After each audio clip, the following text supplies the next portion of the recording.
Good day, YouTube. Today we are finding the Ford F750 on the new DLC of SnowRunner. I actually like this truck.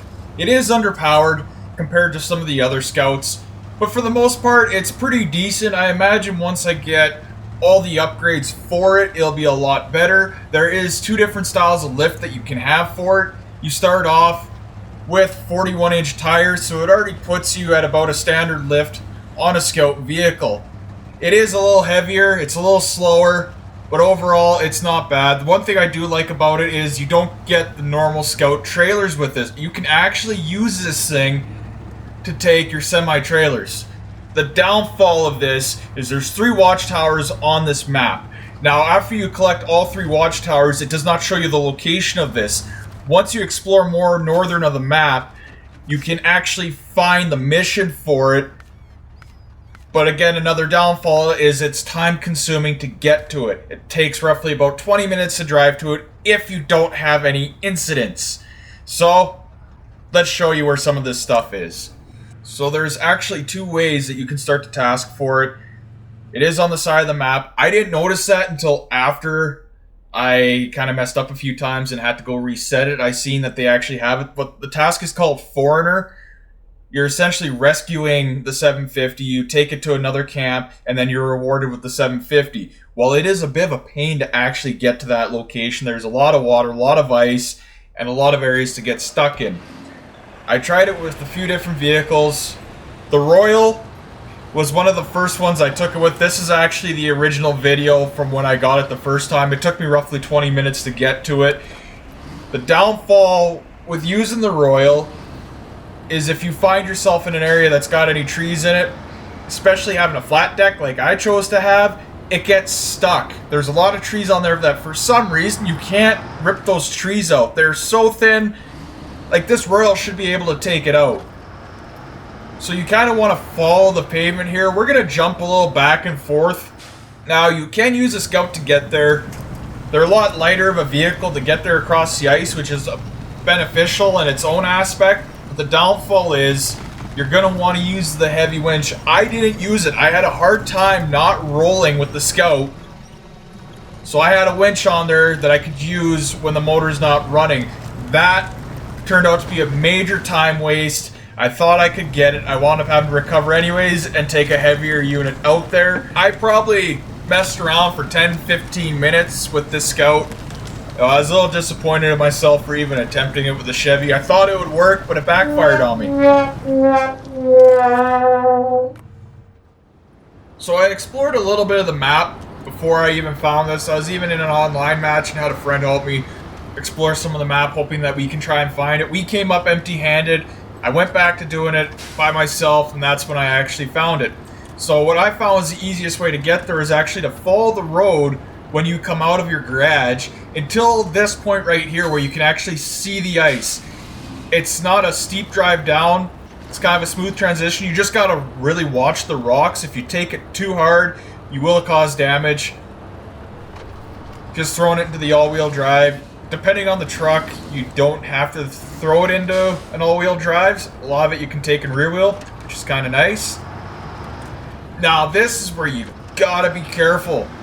The downfall of this ice is you don't know what's shallow and what's not. There's a lot of areas that you will drop in, so it's a lot of kind of playing around and seeing where you are. I recommend having the chains on your tires so you're not doing a little drifty everywhere, especially for these heavier vehicles. Right here, I found the soft spot.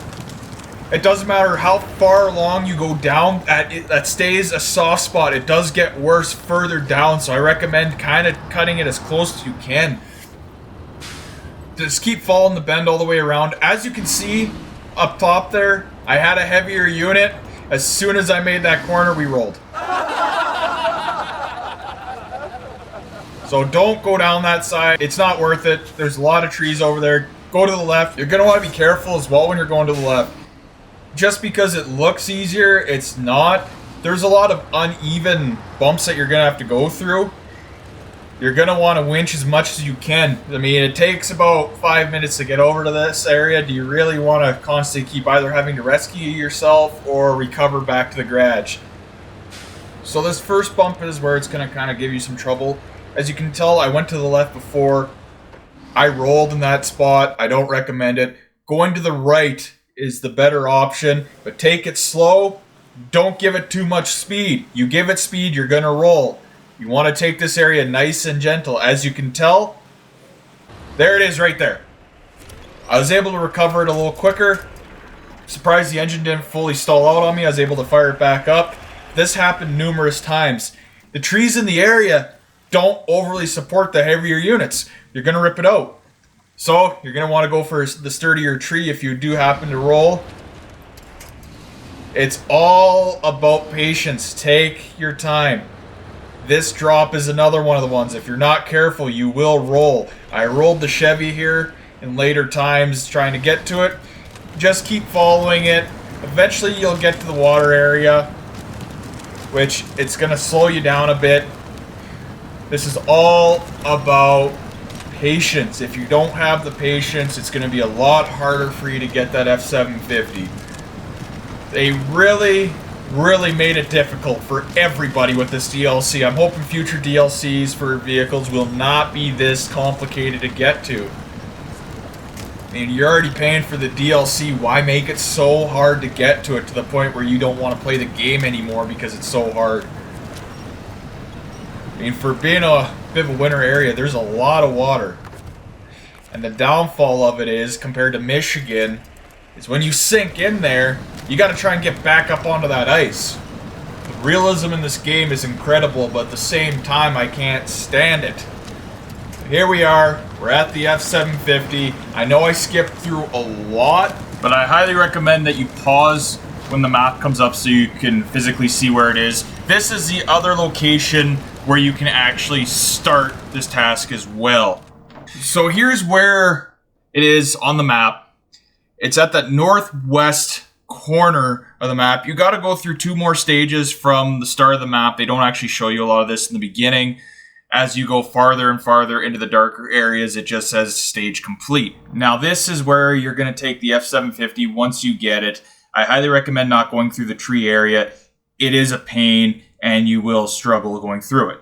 So what I brought out for it was I brought the GMC out. I got nothing on it, but my rookie mistake was trying to go up this hill.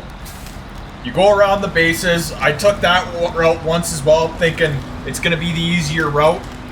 It seems alright when you're using the GMC to get up. There's a few tricky areas. It's not a good idea. I spent a lot of time up there for no reason trying to get through. You get stuck too easily. There's too much snow. And in the end, I wound up coming back down the hill anyways. I burnt a lot of fuel for it. I had already drained out everything from the F750 because you do use a lot. Hindsight, take a fuel truck out there with you. It is heavier, so you gotta watch. But you're gonna want that extra fuel out there, or have a fuel truck lined up somewhere in between where the F750 is and where your starting point is so you can fuel up halfway through. When I wound up actually getting this, I was in an online session and I had another truck come to me and fuel me up because I did run out of fuel. Now you won't see that because I forgot to caption that when I collected it. So my recommendation is use the GMC. I found it to be the best one out of them all. I ended up having to go back to Michigan to buy it because you can't buy it on the DLC because it is a Russian map. But in the end, it does work. Just make sure your engine's upgraded, it's raised, and it has all-wheel drive, and this is a cakewalk. Keep a fuel truck located somewhere so you don't have to worry. You can siphon it out of the Ford as well, which is nice. As soon as you get it to the camp, vehicle's yours. You can hop into it and recover it immediately to your garage, which is what I did. That's it for today, everybody. I hope this helps you in finding the Ford F750 on SnowRunner. Stay tuned for more SnowRunner videos, along with more Forza Horizon videos, as these are the 2 major games that I do play.